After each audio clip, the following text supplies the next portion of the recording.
네, 여러분 압축 강의 바로 시작해 보도록 합시다. 지금 3단원 나가고 있고요. 3단원은 20문제 중에서 두세 문제 정도 나옵니다. 많이 나오는 단원은 아니죠. 지난 시간 행정절차법 나가고 있었고요. 오늘 181페이지 의견 청취부터 나가면 됩니다. 자, 지난 시간 처분의 사전 통지까지 배웠어요. 근데 그 카테고리 자체, 이 목차들을 여러분들이 머릿속에 집어넣고 공부를 하셔야 됩니다. 현재 우리는 침익적 처분의 절차에 대해서 배우고 있던 중에 침익적 처분하기 전에 이런 처분을 내릴 거니까 그런 내용을 사전 통지해 줘야 돼요. 민원인에게. 그리고 처분의 사전 통지와 함께 이런 처분을 내릴 건데 하실 말씀 있으시면 하세요 라고 의견 청취를 또 하는 겁니다. 이 의견 청취 안에 청, 공, 의 순서대로 가는 거고 의견 청취와 의견 제출을 반드시 구분하라라고 제가 말씀을 드렸었습니다. 181페이지 의견 청취에서는 방금 말씀드린 내용들이 있고요. 청문이 뭐냐?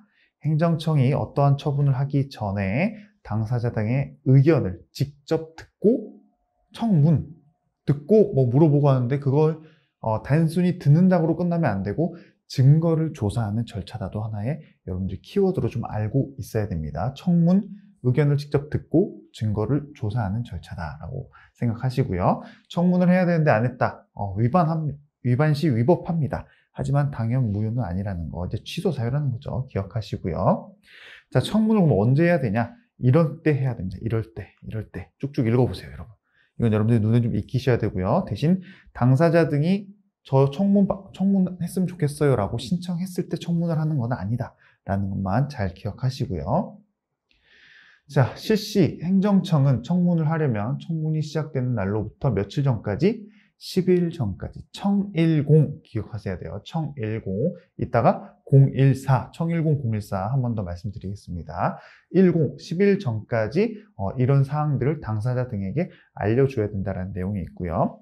청문을 주재하는 청문 주재자가 있습니다. 청문 주재자의 선정은 당사자가 신청하는 게 아니라 이런 기준으로 정해진다는 거 좀 기억하실 필요가 있고 그리고 지난 시간에도 잠깐 말씀드렸지만 이런 조문 문제가 많이 나오는 단원에는 조문을 그냥 자주 읽어보면서 그것도 시험에 자주 나오는 조문들을 자주 읽어서 눈에 익히는 게 답니다. 그 이상으로 많은 걸 공부하려고 하면 효율성이 떨어진다고 했어요. 그리고 오늘도 공부하는 이 페이지 양은 정말 많지만 정말 빨리 넘어갈 거예요. 여러분들도 저랑 같이 복습하실 때건 강의 들을 때건 저처럼 공부를 하셔야 됩니다. 이 단어는 특히나 아시겠죠? 한 번 더 아시겠죠? 한 번 더 강조합니다. 자, 청문 주재자와 관련되어 있어서 밑에 쭉쭉 보면요. 청문 주재자를 2명 이상으로 선정할 수 있는 경우도 여기 나와 있습니다. 이런 것도 눈에 그냥 읽히시면 되고요. 시험에 나온 적은 없는데 당연 좀 2명을 하는 이유가 뭘까? 당연히 좀 이렇게 복잡하니까 그런 내용이 여기 적어져 있다 보시면 되고요. 다음 쭉쭉 바로 넘어갑니다. 자, 청문 주재자도 제척, 기피, 회피 규정이 있습니다. 제척은 당연히 그 사람이 청문 주재하면 안 되는 내용들, 기피는 당사자가 이 사람은 공정하게 청문을 진행할 사람이 아니기 때문에 행정청에 이 사람 빼주세요. 기피 신청하는 거고요. 회피는 청문 주재자가 될 사람이 나는 자격이 없구나 라고 하면서 알아서 회피하는 거. 그게 바로 제척, 기피, 회피라고 했었어요. 자, 청문은 당사자가 공개를 신청하거나 청문 주재자가 필요하다고 인정하는 경우에 공개할 수 있는 겁니다. 일단 비공개가 원칙이라는 거 볼 수 있겠죠. 하지만 공익 또는 제3자의 정당한 이익을 현저히 해칠 우려가 있을 때에는 공개할 수 있는 경우에도 공개하면 안 된다라는 규정도 있다는 거 기억하시고요. 또 당사자는 의견 진술, 의견을 진술하고 증거를 제출할 수 있으며 그러니까 이제 증거 조사가 들어간다는 거죠. 참고인이나 감정인 등에게 질문도 할 수 있습니다. 그래야지만이 이 당사자가 불이익한 처분을 받기 전에 여러 가지 그 이유나 내가 그런 거를 왜 처분을 받아야 되는지 이런 이유들을 정확히 알 수가 있겠죠. 자, 당사자 등이 출석을 하진 않았어요, 청문회에. 하지만 그 전에 의견서를 제출했다면 그 의견서 내용대로 실질적으로는 출석해서 진술한 것으로 보는 간주 규정이 있습니다. 재판도 마찬가지이긴 합니다만은 일반적인 재판은 그 재판이 열리기 전에 변론 기일이라는 기일이 열리기 전에 의견서를 보통 내죠. 준비 서면 같은 걸. 그리고 이제 당사자가 안 나와버리면 안 되고요. 나와서 그 전에 냈던 그 서면 내용대로 진술하는 걸로 할게요 라고 하면 네 하고 끝납니다. 그래서 재판이 평소에는 빨리 끝나는 거예요. 그런 내용의 비슷한 내용이고요. 이거는 출석 자체도 안 해도 그 전에 의견서를 냈다면 출석해서 그 내용대로 진술한 것으로 본다라는 규정이기 때문에 눈에 한번 익혀보시고요. 행정청은 직권으로 당사자의 신청에 따라 또는이기 때문에 이래도 되고 저래도 되는 겁니다. 이럴 경우에는 여러 개의 사안을 병합하거나 분리해서 청문도 진행이 가능하다는 거 한번 나온 적이 있고요. 증거조사, 청문 주재자는 직권으로 또는 당사자의 신청에 따라서 필요한 조사를 할 수가 있고요. 이건 너무 쉽죠. 근데 이 뒤에 당사자 등이 주장하지 아니한 사실에 대해서도 청문 조사자는 알아서 따로 조사도 가능하다는 거. 이것도 시험에 좀 자주 나옵니다. 아시겠죠? 보통 우리가 이제 재판 같은 경우는 이제 변론주의, 당사자주의라 해가지고 당사자들이 제출하지 않는 증거들은 굳이 재판부에서, 물론 이제 주재자가 재판부까지는 아니지만 얼추 비슷한 의미로 본다면 실제로 재판에서는 이렇게 안 하죠. 하지만 청문 주재자는 가능하다는 거 여러분들 좀 기억하시고요. 다음 청문 주재자는 다음 각호의 사항이 적힌 청문 조서를 이제 작성해야 됩니다. 이제 끝났으니까. 그리고 당사자 등은 청문 조서의 내용을 열람 확인할 수 있으며 그 내용에 이의가 있을 때에는 조서 내용을 바꿔달라고 정정을 요구할 수도 있다라는 이 조문이 있다는 것만 기억하시고요. 청문의 종결입니다. 청문 주재자가 이제 청문을 끝내는 건데요. 어떨 때? 당연히 정상적으로 잘 끝났을 때 당연히 종결할 수 있고요. 문제는 이런 일들이 나오죠.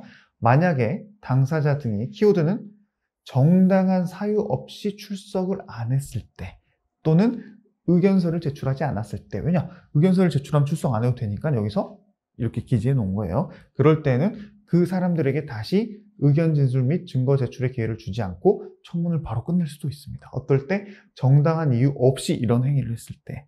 하지만 정당한 사유로 못 나왔거나 의견서를 못 냈을 때는 바로 끝낼 수 없고 10일 이상의 기간을 정해가지고 다시 기회를 줘야겠죠. 근데도 불구하고 안 했다. 그럴 때는 청문을 마칠 수가 있습니다. 이 두 가지 좀 비교하실 필요가 있기 때문에 잘 기억하시고요.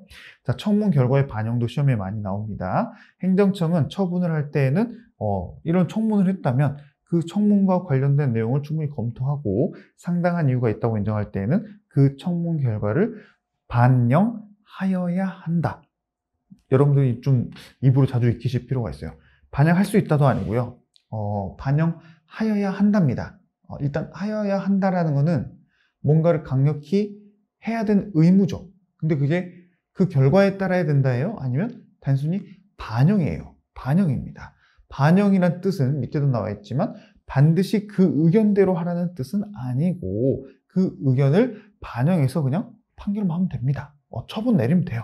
그렇기 때문에 문구, 청문 결과를 반영하여야 한다. 하지만 처분청이 그 의견에 그대로 기속해야 되는 것은 아니다. 청문 결과 그대로 따라야 하는 것은 아니다.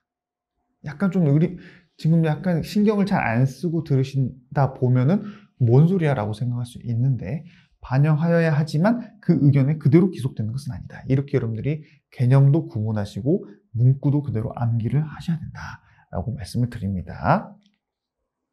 그 다음 문서 열람과 관련된 내용이 있고요. 이런 것들은 여러분들이 읽어보시는 걸로 제가 다시 굳이 읽진 않겠습니다. 한번 읽어보시고요. 자, 그 다음 이제 공청회입니다. 청공의 할 때 두 번째죠. 공청회.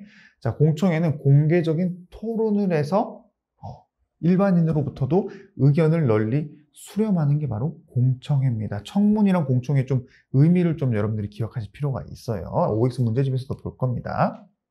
자, 공청회는 어떨 때 해야 되냐? 이렇게 나와 있죠. 좀 약간 다수의 의견을 널리 수렴한다 했기 때문에 처분의 영향이 좀 광범위해가지고 여러 사람 의견을 좀 들을 필요가 있을 때 보통 공청회를 한다고 보면 되고요.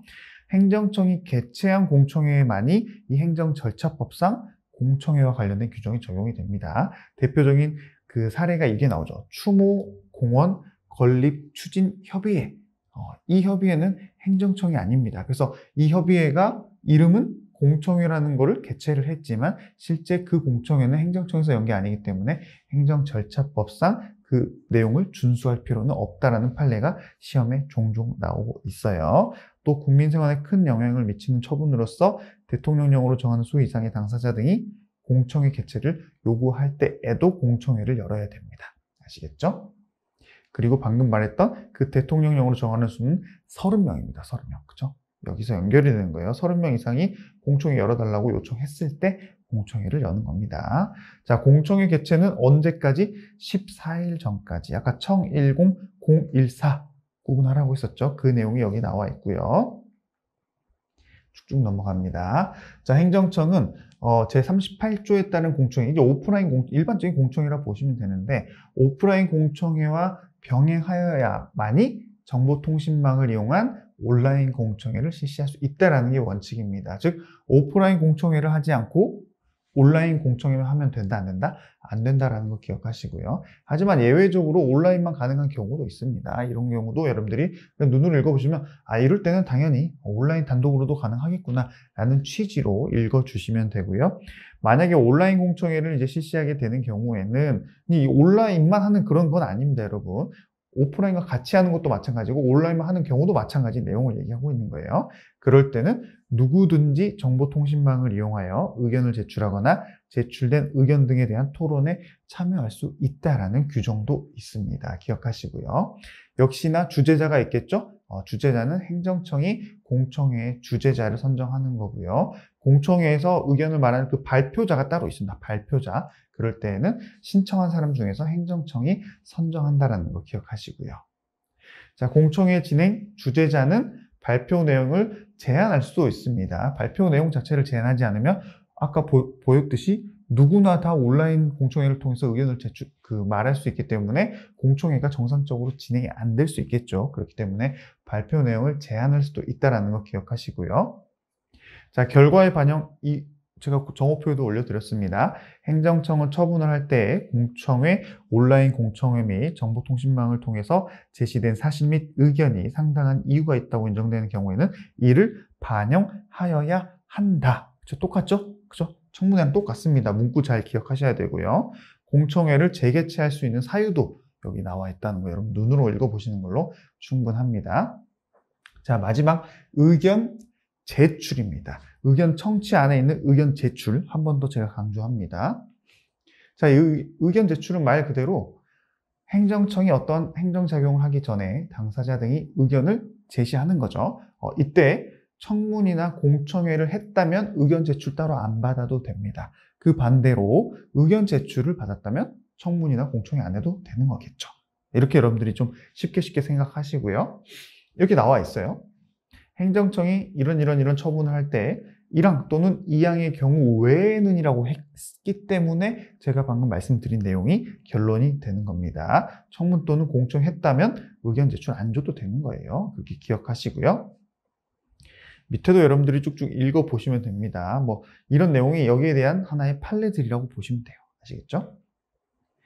자, 그 다음 이해관계에 있는 제3자도 의견을 제출할 수 있다는 거. 왜냐면 이해관계에 있는 제3자가 누구나 다 여기 제3자라 했어요? 그건 아니다라고 했었죠. 우리가 행정절차법상 제3자는 본인이 신청해서 실제 이해관계 안으로 들어왔다거나 행정청이 이렇게 데리고 들어왔을 때 이해관계에 있는 제3자가 될 수 있다 했습니다. 자, 행정청은 당사자 등이 말로 의견을 제출했을 때는 서면으로 그 진술의 요지와 진술자를 기록하여야 된다라는 내용도 있고요. 당사자 등이 정당한 이유 없이 의견 제출을 안 냈다. 기한도 줬는데 안 냈다. 그럴 때는 의견 없는 것으로 본다라는 규정도 있습니다. 자, 제출 의견의 반영 역시나 상당한 이유가 있다면 그 내용을 반영하여야 한다. 천공위에서 전부 다 똑같이 이렇게 반영하여야 한다라고 여러분들이 생각하시면 되고요. 그 다음 의견 청취 절차의 생략에 대해서 보겠습니다. 자, 의견 제출의 생략이 아니에요. 의견 청취의 생략입니다. 의견 청취는 천공위를 그냥 안 해도 된다는 겁니다. 아시겠죠? 자, 어쩔 때 사전 통지와 의견 청취가 연결되어 있다 했었죠. 사전 통지를 안 해도 될 사유라면은 당연히 사전 통지도 안 해도 되고 의견 청취도 안 해도 됩니다. 이게 결론입니다. 여기 나와 있고요. 자, 그 다음 이제 사항이 좀 시험에 나오죠. 당사자가 의견 제출의 기회를 포기한다는 뜻을 명백히 표시하는 경우, 이 명백히 표시한 경우, 이 문구 그대로일 때만 보통 의견 청취를 안 하지. 밑에서 보시다시피 청문 통지서가 반송됐다거나 처분 상대방이 청문 일시에 안 나왔다. 이거는 여기서 말하는 의견 진술 기회를 명백히 포기한 걸로 본다? 그렇지는 않습니다. 아시겠죠? 왜냐면 통지서가 반송된 거는 그 사람 집에 없어서 반송됐을 수도 있잖아요. 그리고 불출석은 몰라서 안 왔을 수도 있잖아요. 그게 과연 여기 조문에서 말하는 저 의견 제출 기회 명백히 포기할게요. 그건 아닐 수 있기 때문에 판례에서 이렇게 보고 있고요. 또 처분 상대방이 이미 행정청에 법 위반 사실을 시인하였다 하더라도 우리가 이제 불이익한 처분을 받는다는 거는 그 민원이 잘못했기 때문에 그런 거잖아요. 그래서 제가 다 잘못했습니다라고 모든 사실을 시인하더라도 의견 청취 절차는 무조건 생략하면 안 된다라는 게 판례의 입장입니다. 그렇죠? 사전 통지 의견 청취는 그 사람이 다 위반 사실 시인했다 하더라도 그래도 그 절차는 지켜져야 된다라는 결론이 여기 나와 있습니다.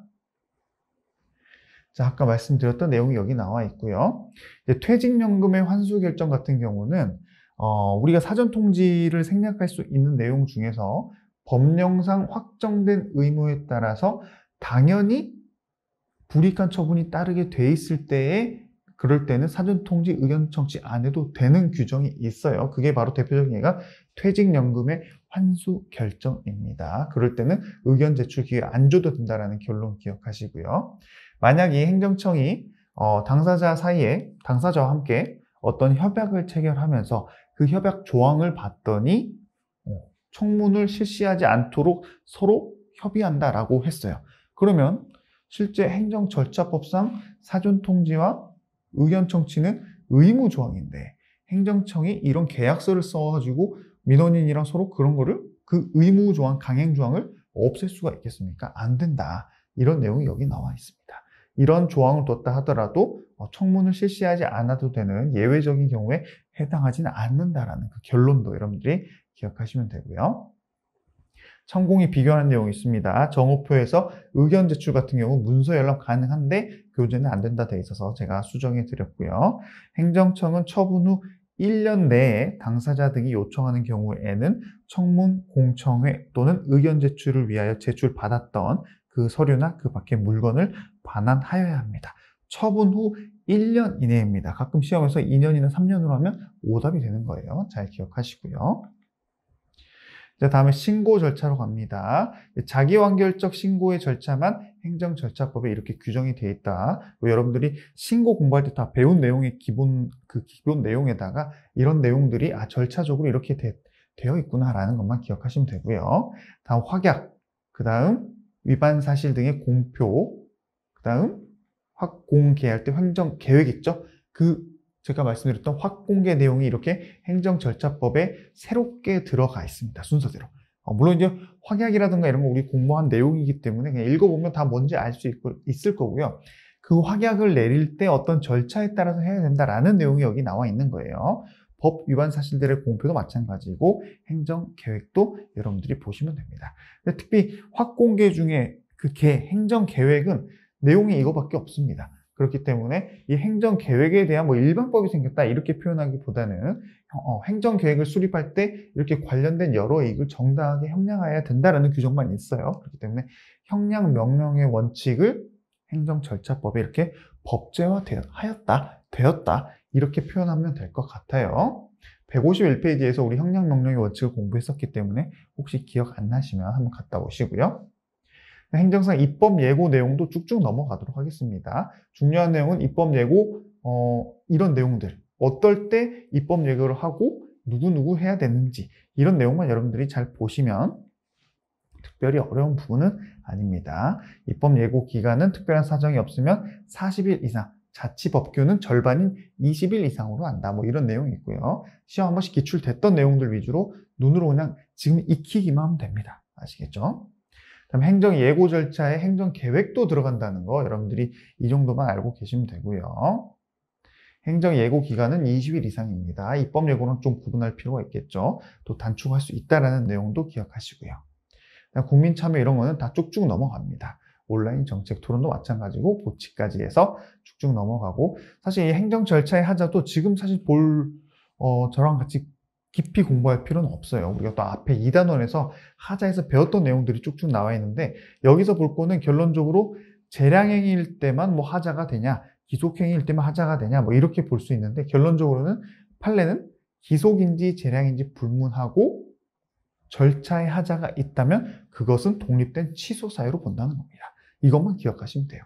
아시겠죠? 이런 내용 쭉쭉 나와 있고요. 그 다음 하자에 있는 행정행위의 효력은 어떻게 되냐? 우리 앞에서 배웠죠? 중대 명백히 썰에 따라서 중대하고 명백하면 무효, 그 정도 아니면 취소 사유가 된다라고 보면 되고요. 하자가 경미할 경우에는 바로 위법하다고 보는 게 아니라 그럼 재량권의 일탈 남용이 있는지 없는지를 보통 평가를 하는 판례들이 이렇게 나와 있다는 내용입니다. 우리 같이 공부했었고요. 쭉쭉 다 봤던 판례들입니다. 여러분들이 지금은 눈에 익히면서 앞에서 봤던 거 좀 익숙하다 그럼 바로바로 넘어가시면 되고, 혹시 봤는데도 전혀 기억이 안 난다 그럴 때는 판례를 좀 읽어보실 필요가 있습니다. 중요한 내용도 여기 나와 있죠. 판결의 기속력 중에서 우리가 이제 청문을 해야 되는데 청문을 안 거치고 어떤 처분을 내려서 나중에 행정소송, 취소 사유잖아요. 행정소송에서 취소소송을 제기했겠죠. 취소가 됐다. 그럼 그 다음에 이제 행정청이 재처분을 내려야 되는데, 재처분을 내릴 때 원고가 소송에서 이겼으니까 그럼 불이익한 처분을 아닌 수익적 처분을 내려야 되냐? 그건 아니죠. 왜냐? 청문을 안 해서 절차상 하자로 취소가 됐다면 그 다음에 재처분할 때는 청문을 거치고 똑같이 민원인에게 불이익한 처분 내려도 된다라는 게 여기 나와 있는 거죠. 우리 6단원에서도 공부했던 내용입니다. 왜냐하면 취소된 종전의 처분과는 전혀 다른 새로운 별개 처분을 내린 것이기 때문에 기속력에 반하지 않는다. 그래서 나중에 민원인이 다른 실체적인 이유가 있어가지고 하자가 있어가지고 내가 불이익한 처분이 억울하다 해서 취소 소송에서 이기면 그럴 때는 불이익한 처분을 이제 안 받게 되겠죠. 재처분을 내릴 때. 근데 보통은 이런 절차적인 문제로 취소 사유가 된다면 그 절차를 지켜가지고 행정청이 똑같은 처분 다 내립니다. 그렇기 때문에 결론적으로는 이겨봤자 실질적으로 의미 없는 경우도 종종 나오고 있어요. 자, 절차상 하자는 일반 하자와 마찬가지로 소송을 제기하기 전까지 치유가 가능하다라는 거. 이건 너무 쉬웠던 내용이기 때문에 넘어가고요. 민원 처리에 관한 법률은 그냥 그 자체로 우리 압축 강의 때는 패스하겠습니다. 여러분들 눈으로 쭉 읽어보시면 되고요. 몇 장 되지 않기 때문에. 그 다음 정보 공개로 갑니다. 자, 200쪽 행정정보공개제도. 이 단원의 핵심은 누구나 행정청이 가지고 있는 정보를 보여달라고, 오픈해달라고 요청할 수 있다. 행정절차법에서 말하는 그 당사자보다 훨씬 넓고 제한 자체도 없는 당사자 개념을 갖고 있다라는 내용으로 보통 시작을 한다고 보시면 되고요. 정보공개, 내가 알고 싶다. 이 내용은 헌법적으로 표현의 자유 안에 들어있는 알 권리의 하나의 권리적 요소다라고 보고 있고요. 법률의 제정 없이도 헌법적으로 당연히 인정되는 헌법적 권리라고 판단하고 있습니다. 그리고 자유권적 성질과 청구권적 성질을 모두 가지고 있는 하나의 권리다라고 여러분들이 기억하시면 되고, 이따가 우리가 이게 지금 정보공개법이잖아요. 개인정보보호법이랑 이 부분이 좀 다르기 때문에 여러분들이 여기를 좀 눈으로 익혀보실 필요가 있습니다. 정보공개 같은 경우는 헌법상 권리다. 이 정도로 기억하시고요. 왜냐하면 이따가 배울 개인정보 보호는 헌법상 권리는 아니거든요. 헌법에 기재되어 있는 권리는 아니거든요. 이따가 또 같이 한번 보도록 하겠습니다. 법률 근거 기본법 나와 있고요. 조례에 의한 정보공개 청구도 가능하다는 거 참고하시고요. 정보공개법의 주요 내용도 바로바로 넘어가도록 하겠습니다. 그 정보에는 문서인데 문서는 전자문서로 포함한다는 거 기억하시고요. 무조건 적극적으로 공개하는 게 원칙입니다. 물론 이제 관련 규정에 의해서 비공개 사유에 해당하면 비공개가 되고, 거기서 이제 시험 문제는 공개냐 비공개냐 그 사례들이 있죠. 그게 많이 나오고요. 자, 알 권리에서 파생되는 정보 공개 의무는 특정의 정보에 대한 공개 청구가 있는 경우에 비로소 존재한다. 이 판례에서 하고 싶은 말은 청구도 이제 적극적으로 공개는 해야 되지만 누군가 청구도 안 했는데 막 공개할 의무까지는 없다라는 그 내용을 말하고 있는 거예요. 자, 적용 범위에는 다른 법률에 특별한 규정이 있는 경우를 제외하고는 이 법에 정하는 바에 따른다라고 해가지고, 다른 법에 특별한 규정이 있으면 이 법에 따른 공개를 안 해도 된다는 얘기입니다. 대표적인 예가 형사재판 확정 기록의 공개에 관해서는 이 정보공개법이 아니라 형사소송법의 규정이 따로 있기 때문에 이 정보공개법에 의한 공개 청구는 허용하지 않는다는 예가 있고요. 지자체 같은 경우는 자기의 그 소관 사무에 관해서 법령의 범위에서 정보 공개에 관한 자치적인 조례를 정할 수도 있다는 내용이 여기 있습니다. 역시나 관련 판례 한번 읽어보시면 되고요. 쭉쭉 넘어가면 됩니다. 국가안전보장과 관련된 거는 이제 이 법을 적용 안 한다. 즉 공개를 안 하겠다는 내용이죠. 자, 청구권자는 국민입니다. 모든 국민은 다 청구를 할 수 있다라는 내용이 있고요. 이 내용을 좀 어렵게 말하면 정보공개 청구권자의 권리 구제 가능성은 정보의 공개 여부 결정에 아무런 영향을 미치지 못한다. 즉, 이 사람이 이 정보를 통해서 자기가 피해받았던 권리를 구제받을 수 있을 때만 정보를 공개해주냐, 이런 것 자체를 따지지 않고 누구든지 다 정보 공개를 청구할 수 있는 권리가 있다는 내용으로 기억하시면 되고요. 자연인은 물론, 사람은 물론, 법인, 회사도 마찬가지입니다. 또 권리 능력 없는 사단, 재단도 모두 다 청구권자가 될 수 있습니다. 하지만 이제 동물 같은 경우는 안 되겠죠. 이해관계가 전혀 없는 시민단체도 정보공개 청구할 수 있고요. 지자체 같은 경우는 정보 공개 청구권이 없습니다. 왜냐? 지자체는 본인들이 가지고 있는 정보를 국민에게 공개를 해야 될 의무만 있지, 지자체가 정보 공개 청구를 할 수 있는 권리는 없다는 게 우리나라 판례입니다. 아시겠죠? 지자체는 안 된다는 거 기억하시고. 자, 외국인 같은 경우는 대통령령으로 규정을 정해놨고 그 규정에 해당하면 역시나 정보 공개를 청구할 수 있습니다. 대표적인 예가 이 두 가지죠. 이 두 가지 눈으로 한번 읽어보시고요. 자, 상대방은 누구겠어요? 당연히 그 정보를 가지고 있는 공공기관이겠죠. 국가기관이나 지자체 당연히 포함되고요. 또 공공기관과 지방공사 및 지방공단도 되고요. 그 밖에 대통령령으로 정하는 기관들도 포함이 됩니다. 그 대통령령이 나와 있죠. 학교, 사립학교, 국립학교 전부 다, 사립초등학교 상관없이 전부 다 학교에 해당하면 무조건 정보 공개를 해야 될 의무가 있어요. 특히나 뭐 사립학교 같은 경우는 그 학교 운영에 대한 어느 정도 비용을 뭐 3분의 1만 지원받는다. 그럼 정보 공개도 그 범위 안에서 3분의 1만 정보 공개해야 되냐? 그렇지 않습니다. 학교 자체가 전부 다 정보 공개 의무가 있기 때문에 돈을 얼마를 지원받든 사립학교도 상관없이 그냥 전부 다 정보 공개를 해야 된다는 내용이고요.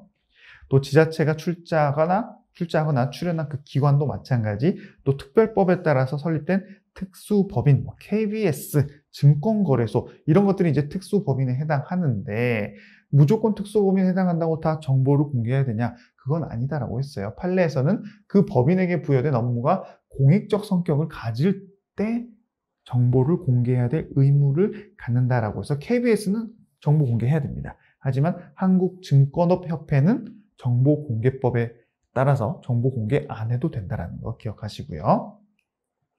자, 국가나 지자체로부터 보조금을 받는 사회복지법인과 사회복지사업을 하는 비영리법인도 공개해야 된다는 내용이 있고요. 나머지도 여러분들이 쭉쭉 읽어보면 됩니다. 자, 공공기관의 의무 이런 거는 또 바로 넘어가고요. 정보의 사전적 공개라 해서 다음 이런 내용들은 미리 정보통신망 등을 통해서 국민에게 알리고 또 정기적으로도 공개해야 된다는 내용이 있어요. 이런 내용들 너무 당연히 좀 국민한테 큰 영향을 미칠 때에는 사전적으로 다 알려줘야 된다는 내용이 있습니다. 눈으로 좀 읽어보시면 되고요. 다음 정보 목록의 작성 및 비치할 때 목록을 작성해서 갖춰주고 정보 공개를 장소를 확보해 놓고 공개에 필요한 시설도 다 갖춰놔야 된다는 그 조문 내용이 담겨 있다고 보시면 되고요.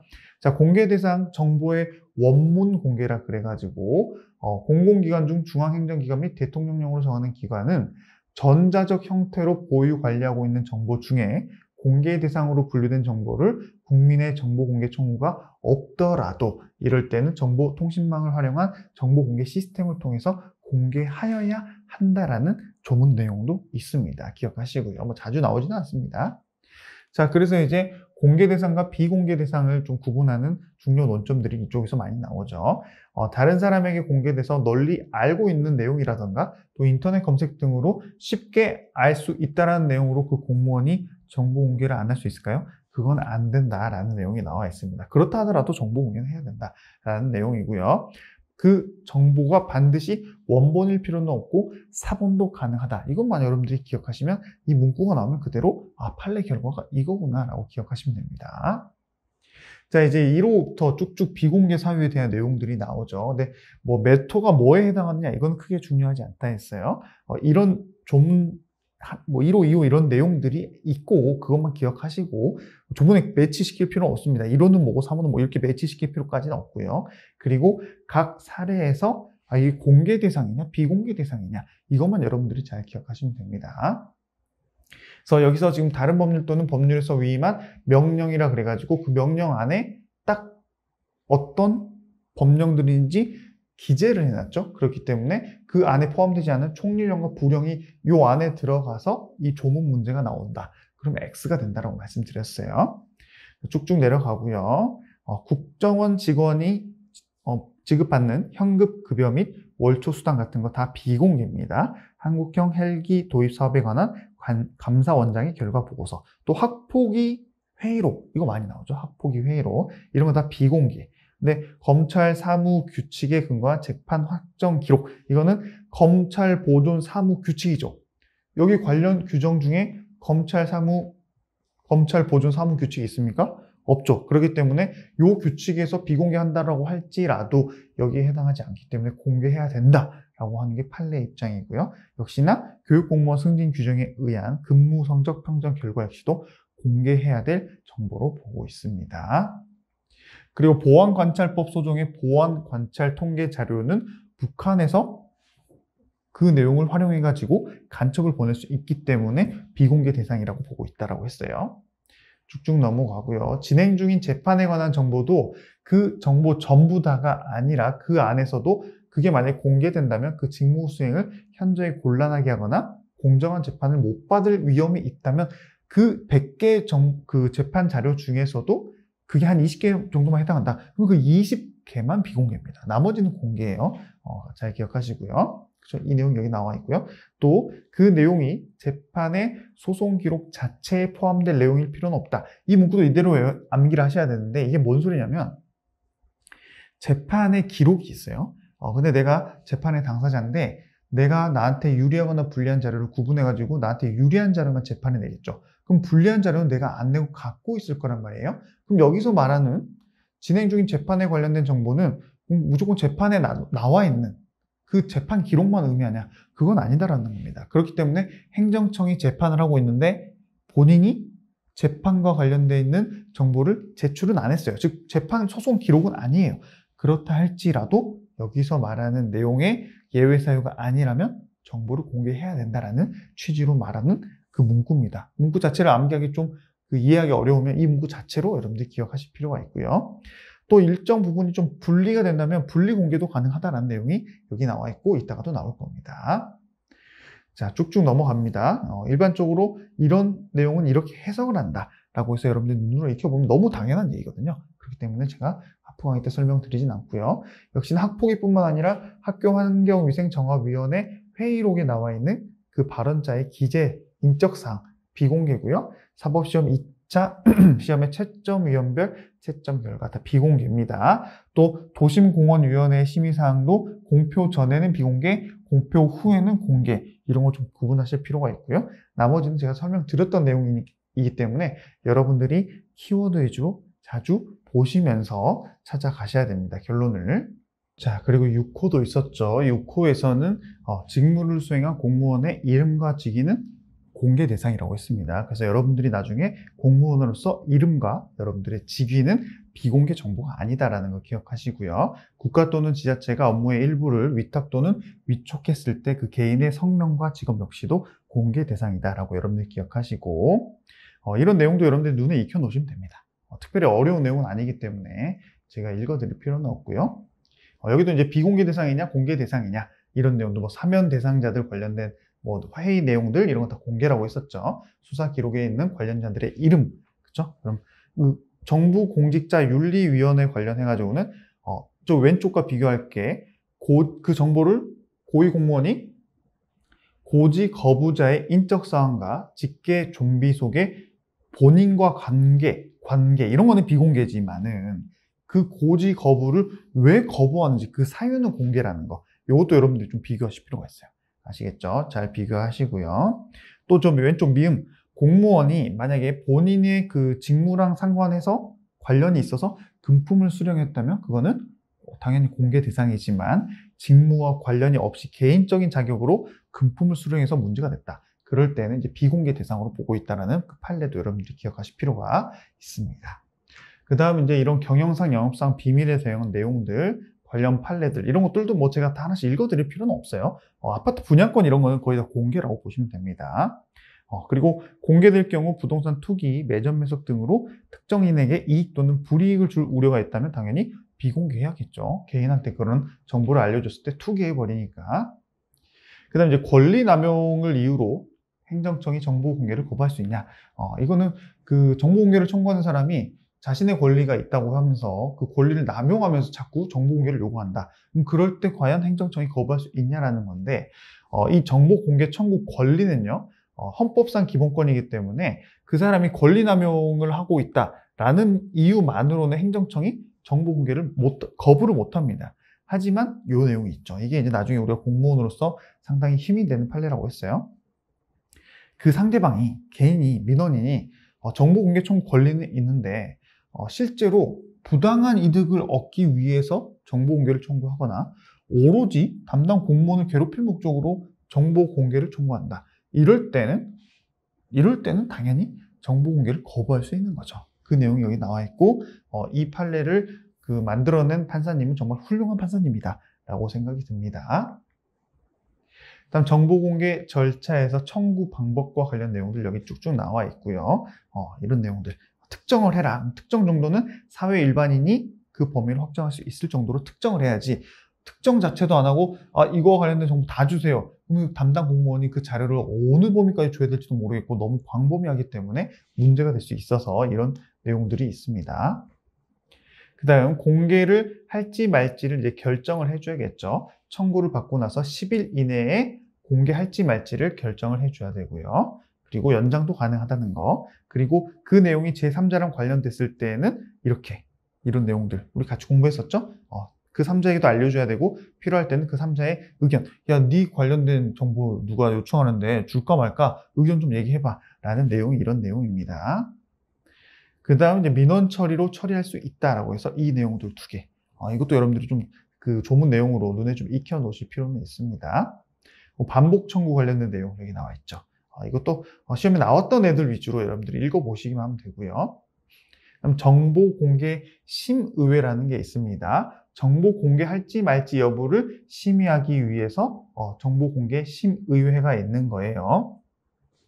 관련 판례, 요거 이제 좀 약간 최신 판례긴 한데요. 최신은 아닌데 최신 나왔던 기출 중에 하나인데 공무원 7급에서 나온 적 있어요.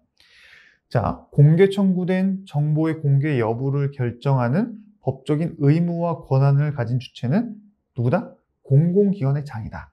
아까 우리가 민원인이 정보공개 신청하게 되면은 공공기관의 장이 정보공개를 할지 말지를 10일 내에 결정을 해줘야 된다 했죠. 그 내용이 여기 있고요. 그럼 정보공개 심의회는 뭐냐? 정보공개 심의회는 공공기관의 장이 그 정보의 공개 여부를 해줄지 말지를 결정할 때 약간 좀 곤란할 때, 그럴 때에는 자문을 해달라고 요청을 하거든요. 그랬을 때 정보공개 심의회가 자문을 해주는 그런 역할을 하는 기관이다라는 게 판례의 입장입니다. 아시겠죠? 자, 정보공개 심의회는 위원장 1명을 포함해서 5명 이상 7명 이하의 위원으로 한다는 거 참고하시고요. 제척, 기피, 회피 여기서도 나옵니다. 정보공개 심의회에서도 참고하시고요. 자, 정보를 공개할지 말지를 결정했다면 통지를 해줘야겠죠. 그 통지 내용이 여기 나와 있고요. 조문이. 그리고 이제 이런 내용이 중요하죠. 원칙적으로 공공기관은 청구권자가 요구한 그 방법대로 정보를 공개해야지 그 공개 방법을 자기가 편한 방법으로 바꾸면 된다, 안 된다? 안 된다. 그럴 재량 자체는 없다. 만약에 민원인이 신청한 방법 외의 방법으로 공개를 하긴 했다면 그거는 일부 거부 처분으로 본다는 겁니다. 판례가. 아시겠죠? 예를 들면 사본 또는 출력물로 요청했는데 그거 너한테 줄 수는 없고 그냥 와서 보고 가라. 열람만 가능하다. 그럴 재량이 있다 없다? 없다라는 겁니다. 아시겠죠? 다음 사분 공개 쭉쭉 보시고요. 다음 비공개 결정을 했을 때도 이제 통지를 해줘야겠죠. 지체 없이 문서로 해줘야 되고 대신에 왜 비공개할지를 명확하게 구체적으로 알려줘야 된다. 개괄적인 사유만을 들어서 공개를 거부할 수는 없다. 그 내용이 여기 페이지에 나와 있습니다. 부분 공개도 가능하다라는 내용이 여기 나와 있죠. 일부 취소도 가능하다. 법원은 부분 공개가 가능한데 전혀 공개를 안 했다. 행정청이. 그럴 때는 부분 취소도 가능하다라는 내용이 있고요. 한일 군사 정보 보호 협정 등에 관한 회의 자료는 부분 공개가 안 됩니다. 다 비공개했다라는 판례도 있어요. 그다음 전자적 공개를 이 2가지 좀 구분할 필요가 있습니다. 전자적 형태로 보유 관리하는 정보가 있어요. 근데 그거를 청구인이 전자적 형태로 그대로 공개해 주세요라고 했을 때는 그대로 따라주면 됩니다. 바꾸면 안 돼요. 근데 전자적 형태로 보유 관리하고 있지 않은 정보를 민원인이 전자로 공개해 주세요 라고 했을 때에는 특별한 사정이 없으면 그 정보를 전자적 형태로 변환해서 공개할 수 있다라는 조문이 있습니다. 이 두 가지가 약간 문구가 다르죠? 비교할 필요가 있습니다. 자, 그 다음 이것도 여러분들이 읽어보시면 되는데 제가 기본 강의 때 설명을 좀 열심히 해드렸기 때문에 바로 넘어가도록 하죠. 그러니까 실제로 그 정보가 청구인이 이렇게 해달라고 했는데 그 정보를 봤더니 청구인이 구하는 대로 되어 있지는 않아요. 근데 그렇다고 하더라도 그 정보를 주자니 뭔가 바꾸는 건 아니에요. 그냥 약간 좀 검색하고 뭐 이 정도다. 그러면 그냥 그대로 정보 공개해줘라. 그런 내용으로 보시면 됩니다. 대신에 이 문구들, 최신에 두 번이나 나왔기 때문에 이 문구들을 여러분들이 기억하시면서 이해하시고 결론만 기억하시면 실제 시험장에서는 답을 맞추기가 어렵진 않습니다. 또 뭐 굳이 며칠 기다리지 않고 즉시 공개가 가능한 것들에 대한 예들이 나와 있고요. 비용 부담은 실비 범위에서 네가 청구했으니까 네가 부담해. 하지만 예외적으로 네가 이 정보를 사용하는 그 목적이 뭐 공공복리욕지라든가 뭐 이런 내용이라면 좀 깎아줄 수는 있다. 이 조문도 있다라는 거 여러분들 기억하시면 되고요. 만약에 이제 비공개 결정을 받았을 때 민원인은 그럼 어떻게 불복할 수 있냐? 뭐 이의 신청할 수 있습니다. 이의 신청. 근데 의무는 아니고요. 그리고 날짜 같은 거 좀 기억하실 필요 있죠. 20일이 경과하도록 정보 공개 결정이 없을 때, 그리고 20일이 경과한 날로부터 30일 내에 이의 신청할 수 있다. 임의적이다. 이런 내용들 좀 기억하실 필요가 있고요. 국가기관 등은 1항에 따른 이의 신청이 있으면 심의회를 개최해가지고 좀 논의를 해봐야 된다. 이런 내용들이 나와 있습니다. 그 이의 신청의 결정은 7일 내에 알려줘야 된다. 문서로 통지해야 된다. 이런 내용이 있고요.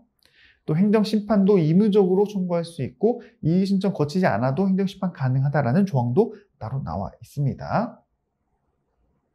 자, 그리고 행정소송을 갔을 때 재판장은 필요하다고 인정하면 당사자를 부르지도 않고 그냥 제출된 공개 청구 정보만을 가지고 비공개로 판단을 할 수 있다라는 조문이 여기 나와 있어요. 반드시 당사자를 참석시켜서 판단을 해야 된다. 그러면 X가 되는 거죠. 이 조문 때문에 잘 기억하시고요. 자, 원고적 경우는 정보 공개를 청구했다가 거부 처분을 받았다면 그 사람 그 자체로 원고로서 자격이 인정되는 겁니다. 그 사람이 이해관계인이냐 이런 거는 필요가 없다. 이거는 행정절차법에서나 따지는 것이다 라고 말씀을 드렸고요. 피고적격은 공공기관의 장이 아까 결정한다 했죠. 정보공개를 할지 말지. 그렇기 때문에 피고는 공공기관의 장이 되는 것이지 정보공개 심의회가 피고가 되는 것은 아니다라는 거 기억하시고요. 공공기관의 비공개 결정 자체가 거부 처분이기 때문에 취소 소송의 대상 적격이고 만약에 너한테 정보 안 알려줄 거야 라는 말도 안 하고 있다. 그럴 때는 부작이기 때문에 부작위 위법 확인 소송이 되는 겁니다. 만약에 청구인이 정보를 청구했는데 행정기관이 그거 폐기돼가지고 더 이상 없어요. 그럴 때는 소의 이익이 없다라는 거고요. 당연히 우리 안 가지고 있어요 라는 그 입증 책임은 행정기관이 주장하고 입증해야 된다라는 내용이 나와 있고요. 또 혹시 재판 중에 공공기관이 그 해당 정보를 법원에 제출하면서 그 법원이 이제 상대방의 민원인에게 이제 알려줬겠죠. 그럼 이게 정보 공개가 된 거 아니냐? 법원에 와서 다투고 있어서 받은 거기 때문에 이것만으로 정보 공개가 정상적으로 이루어진 것은 아니다. 그렇기 때문에 소유의 이익은 그대로 유지가 된다는 게 여기서 말하고자 하고 있는 판례입니다. 아시겠죠?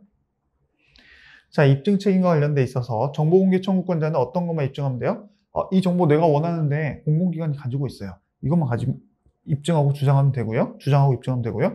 반대로 행정청은 이거는 비공개 사유이기 때문에 우리가 이거를 거부 처분한 겁니다. 이렇게 주장하고 입증하면 됩니다. 또는 아까 어떤 거 있었어요?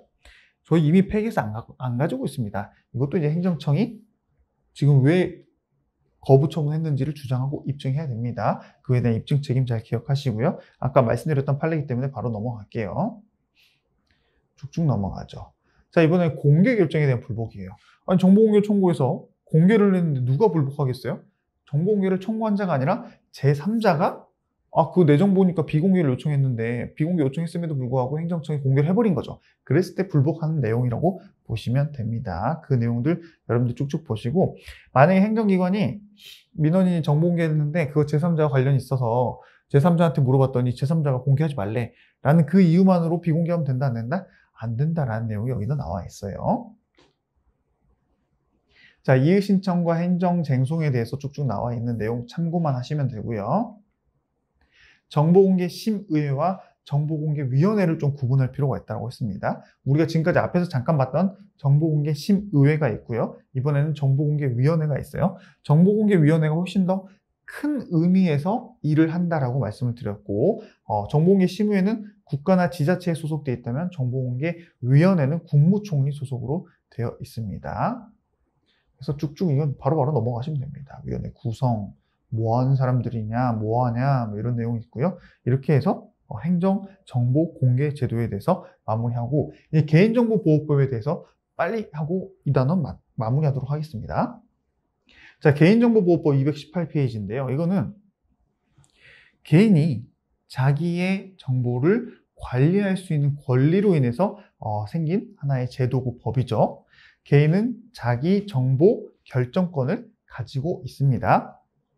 아까 우리 정보공개법이랑 다르게 이 부분 기억하라고 했었죠. 개인정보 보호는 헌법에 명시되지 않는 기본법입니다. 아시겠죠? 이게 키워드예요. 이게 포인트고. 그리고 우리나라는 개인정보보호법이 개인정보보호제도의 일반법이다라고 기억하시면 됩니다. 이런 거 쭉쭉 넘어갑니다. 이런 건 너무 쉽죠? 쭉 넘어갈게요. 자, 개인정보란 살아있는 사람에 관한 정보이기 때문에 법인이나 돌아가신 사람의 정보는 대상이 안 됩니다. 아까 바로 앞에서 봤던 정보공개법에서는 누구나 정보공개 청구할 수 있었고, 개인이나 법인이나 뭐 권리 능력 없는 사단이나 전부 다 청구권자가 될 수 있었죠. 그거랑 좀 헷갈릴 수 있어서 여러분들 좀 기억하실 필요가 있어요. 여기는 개인정보입니다. 개인정보보호법에서 보호하는 개인으로는 법인이나 돌아가신 분은 보호할 주체가 아니다. 이건 좀 구분하실 필요가 있어요. 또 해당 정보만으로는 특정 개인을 알아볼 수 없더라도 다른 정보와 쉽게 결합해서 알아볼 수 있는 정보도 여기서 말하고 있는 보호의 대상이 된다는 걸 기억하시고요. 이미 공개된 개인정보도 다 보호 대상이 포함된다. 지문도 포함한다. 트위터도 마찬가지다. 이런 거 기억하시고, 가명 정보도 여기서 보호하고자 하고 있는 하나의 보호 대상이다 라고 기억하시면 됩니다. 또 가명 처리, 개인정보 처리자는 누구냐? 공공기관이나 법인, 단체 또는 개인. 일반적인 회사도 마찬가지입니다. 공공기관만 여기서 말하는 처리자가 되지는 않는다라고 말씀드렸어요. 자, 너무 당연한 내용이죠. 기본 원칙들. 이건 여러분들 읽어보시면 됩니다. 필요 최소한 범위만 개인정보 수집해라. 왜냐면 굳이 네가 개인정보 많이 갖고 있다가 누가 그걸 해킹해버리면 문제가 커질 수 있기 때문이에요. 당연히 목적 외의 용도 사용하면 안 된다. 이런 내용이 나와 있고요. 자, 만약에 익명 또는 가명으로 처리할 수 있으면 보호를 위해서 그렇게 해라. 그랬을 때 익명 처리로 가능하면 익명으로 해. 그게 가장 좋잖아요. 그 정보가 털려도 익명은 누군지도 모르잖아요. 근데 익명으로 하면 좀 네가 정보 목적이 달성 못한다. 그럼 두 번째 가명으로는 어떠냐? 가명으로 되면 가명으로라도 해라. 그게 안 되면 이제 실명으로 가라. 이렇게 순서가 정해져 있습니다. 잘 기억하시고요. 약간 좀 헷갈리게 나온다면 익명이랑 가명 순서를 바꿔버릴 수도 있겠죠. 그렇게 나올 수도 있다는 거 기억하시고. 자, 정보 주체 권리 중에는 자기 개인정보의 처리를 정지해달라, 또는 바꿔달라, 삭제해달라, 파기를 할 그럴 권리가 있다는 게 조문 내용으로 인정을 하고 있고요. 자, 개인정보 보호 기본계획과 시행계획이 있습니다. 기본계획은 보호위원회가 정하는 거고요. 시행계획은 실제 시행하는 중앙행정기관이 정한다고 보시면 됩니다. 특별히 엄청 중요한 내용은 아니에요. 자, 개인정보 보호 지침에 있어서는 예전에는 표준 개인정보 보호 지침을 행안부 장관이 정했다면 지금은 보호위원회가 정한다고 보시면 됩니다. 보호위원회 기억하시고요. 자, 개인정보 처리와 관련된 판례들이 하나씩 나오고 있죠. 이런 내용들은 특별히 어려운 내용은 아니기 때문에 여러분들 쭉 읽어보시면 됩니다. 당연히 동의를 받으면 그 범위 안에서 정보를 활용할 수 있다고 보시면 되고요.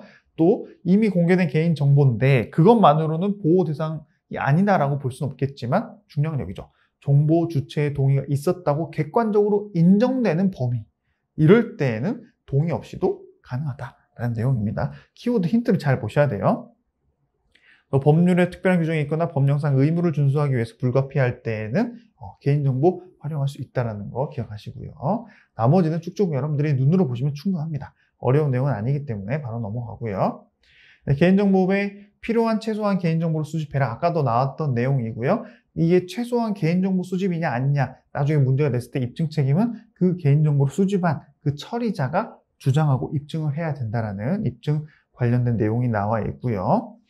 또 이런 거를 개인정보 수집에 동의하지 않는다는 이유로 필요 최소한 내용 말고 다른 뭐 마케팅을 위한 핸드폰 번호라든가 이런 거 그거 빼고 나머지 필수적인 것만 제공했다 해서 불이익 주면 된다 안 된다? 안 된다라는 규정도 나와 있습니다. 그 다음 개인정보 처리자는 주체의 개인정보를 다른 사람에게 본인이 수집해가지고 다른 사람에게 제공할 수 있어요. 당연히 동의를 받았거나 그 범위 내에서 제공할 때 이런 내용들도 한번 참고하실 필요가 있고요. 또 개인정보보호법 17조와 개인정보보호법 몇 조죠? 26조. 제가 기본 강의 때 열심히 설명드린 내용 있죠? 결론 지금 하프 강의는 요것만 기억하시면 됩니다. 요것만 기억하면 돼요.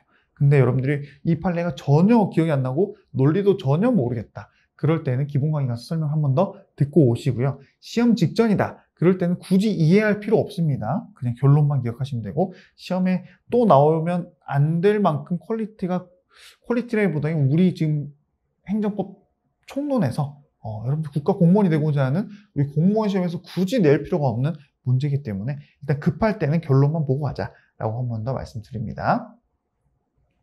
자, 이런 내용도 쭉쭉 읽어보시면 되고 사실 뭐 이 조문 내용 자체가 어렵진 않아요. 근데 시험에 가끔 나오는 애들 또 안 나오더라도 나올 것 같은 애들 제가 표시해 놓은 것들 그런 것만 위주로 여러분들이 보시면 됩니다. 이거 없어졌다는 거 그렇죠? 이런 거 설명 다 드렸기 때문에 쭉쭉 넘어가죠.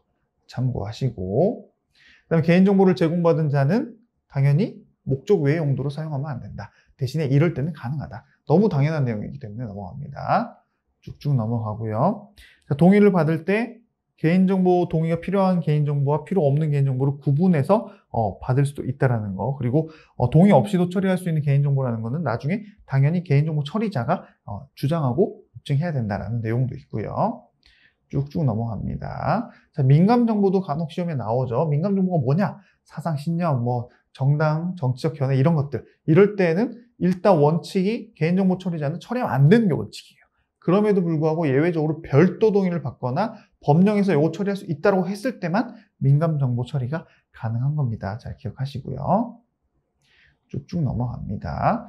그리고 주민등록번호도 원래 원칙은 처리하면 안 돼요. 개인정보 처리자는. 하지만 예외적으로 이럴 때만 가능한 겁니다. 아시겠죠? 한번 쭉 눈으로 읽어보시고요. 자, CCTV 관련 내용들, 이런 내용도 제가 기본 강의 때 열심히 설명해드렸기 때문에 여러분들이 눈으로 읽어보시는 걸로 바로바로 넘어가도록 합니다.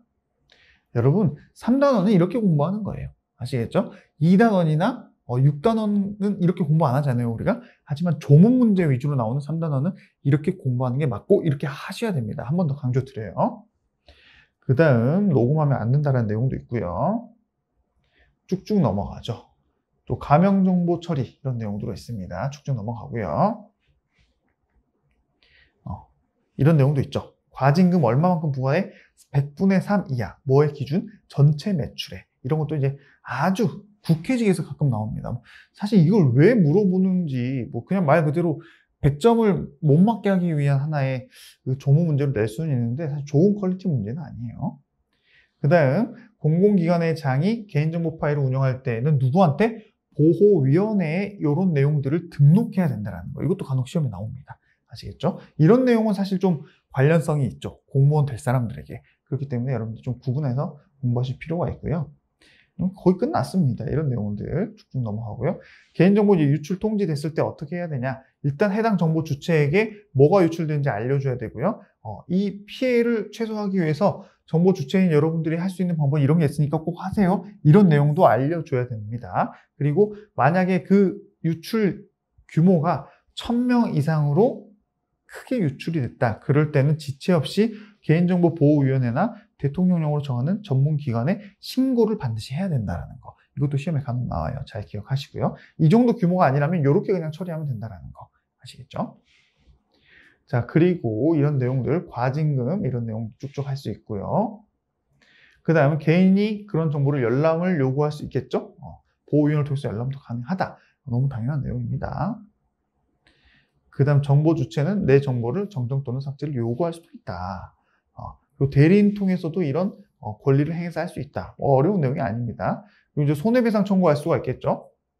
일반적으로 개인정보 처리자가 고의 또는 과실이 있다면 그거는 손해배상을 책임져야 된다. 그래서 개인정보 처리자가 난 고의나 과실이 없어요 라고 입증하면 책임 안 할 수 있지만 그걸 입증하지 못하면 책임을 면할 수가 없고요. 개인정보 처리자의 고의 또는 중대한 과실일 때에는 고의 또는 과실, 고의 또는 중대한 과실 구분이 있죠. 그럴 때에는 법원은 손해액의 3배를 넘지 않는 범위 내에서 징벌적 손해배상, 원래 일반적인 손해배상은 손해받은 만큼만 손해배상금이 나오는데 이러한 고의 또는 중과실일 때에는 손해액이 100만 원이면 3배를 넘지 않는 최대 300만 원 좀 이하까지 299만 9,999원까지 손해배상액을 법원이 판결할 수 있다라고 해서 징벌적 손해배상의 근거 조문이 되고 있습니다.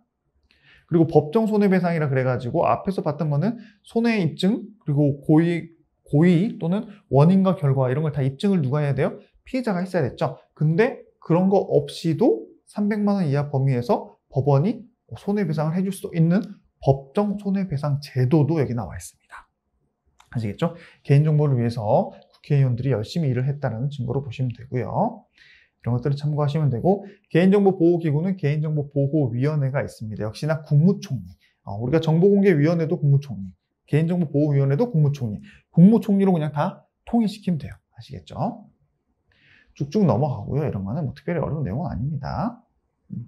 이런 것들도 참고만 하시면 됩니다. 참고. 개인정보 분쟁위원회도 있어요. 분쟁 조정을 위해서 이렇게 위촉이 된 하나의 조직이다라고 보시면 되고요. 이렇게 위원이 된다라는 내용도 참고만 하시면 됩니다. 또 위원장 임기 의결 방법 참고하시고요. 분쟁조정위원회에 누가 신청해요? 개인정보 관련된 분쟁 조정에 원하는 자. 특별히 여기서는 제한이 없습니다. 이따가 이제 단체 소송 같은 거는 제한이 있는데 지금 분쟁조정위원회에 분쟁조정 신청하는 거는 따로 제한이 없어요. 쭉쭉 넘어가고요. 조정의 효력은 재판상 화해랑 동일하다. 자, 다음은 집단 분쟁 조정입니다. 뭔가 단체가 나오긴 했어요. 근데 단체 소송이랑 또 달라요. 자, 국가 및 지자체 개인정보 보호단체 및 기관 정보 주체, 개인정보 처리자는 정보 주체의 피해 또는 권리 침해가 다수 정보 주체에게 같거나 비슷한 유형으로 발생하는 경우로서 분쟁조정위원회에 일괄적으로 분쟁 조정을 신청할 수 있다라는 조문이 있고요. 자, 이 절차에서 만약에 이제 100명과 관련된 집단 분쟁이 있었는데 그 중에 10명이 중간에 소송으로 나가버렸다. 그럼 나머지 90명이 나와 있는데 소송을 갔기 때문에 이 분쟁 조정이 스탑되냐? 그건 아니다라는 내용이 나와 있습니다. 그 사람들만 빼고 나머지는 그대로 집단분쟁위원회에서 중재한다. 그 프로세스가 그대로 유지된다. 그 내용만 기억하시면 돼요. 그 다음에 이제 개인정보단체 소송. 이게 이제 그 개인정보단체 소송을 할 수 있는 자격이 좀 제한이 되어 있죠. 그 내용이 시험에 간혹 나오는데요. 여기서 보시면요. 집단 분쟁 조정을 거부하거나 집단 분쟁 조정의 결과를 수락하지 않는 그때는 이게 권리 침해의 금지 중지를 구하는 소송, 그 이름을 바로 단체 소송이라고 합니다. 그럼 이 단체 소송을 누가 제기할 수 있다? 크게 두 가지 법률에 나와 있어요. 하나는 소비자기본법, 하나는 비영리민간단체 지원법. 그래가지고 소비자기본법은 이 목록을 다 갖춰야 됩니다. 그 중에 시험에 나오는 거는 단체 정회원 수가 1000명 이상일 것. 이게 시험에 많이 나와요. 물론 이제 등록후 3년이 지난 것도 하나의 중요한 그 논점이 될 수 있는데, 그래도 1000명 넘는 정회원이 돼야지만이 개인정보 단체 소송을 제기할 수 있다. 기억하시고요. 또 비영리 민간단체 같은 경우는 100명 이상의 정보 주체로부터 단체 소송 제기를 요청을 받아야 되고요. 100명 이상이냐? 그건 아닙니다. 단체 상시 구성원 수가 5000명이 넘어야 돼요. 그렇죠? 앞에서 봤던 소비자기본법이랑은 사이즈가 다르죠. 이때는 1000명, 비영리 민간단체는 5000명. 근데 이 5000명이 전부 다 요구하고 있는 건 아니고 100명 이상의 정보 주체로부터 단체 소송의 제기를 요청받았을 때, 이런 숫자들이 이제 간혹 좀 낚시 문제로 많이 나오기 때문에 설명을 제가 좀 드렸던 겁니다.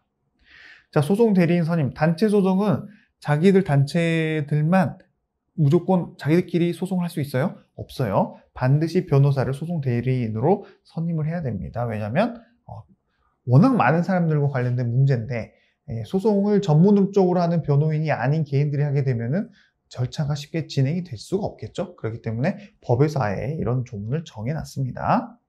그 다음 소송 허가, 요건 이런 걸 쭉쭉 여러분들이 참고만 하시면 되고요. 확정 판결 효력이 있다. 단체 소송에 관해서는 이 법에 특별한 규정이 없으면 민사소송을 적용한다. 뭐 행정소송 적용한다. 이건 틀린 거예요. 아시겠죠? 이런 것도 낚시 문제로 나올 수가 있고요. 나머지는 뭐 쭉쭉 읽어보시면 되고, 마지막입니다. 업무상 알게 된 개인정보를 누설하면 안 되는데, 여기서 누설의 의미는 아직 이를 알지 못하는 사람에게 알려주는 일체 행위를 그냥 누설로 보고 있다라는 너무 당연한 판례 문구라고 보시면 됩니다. 자, 이렇게 해서 오늘 3단원 끝까지 다 나갔습니다.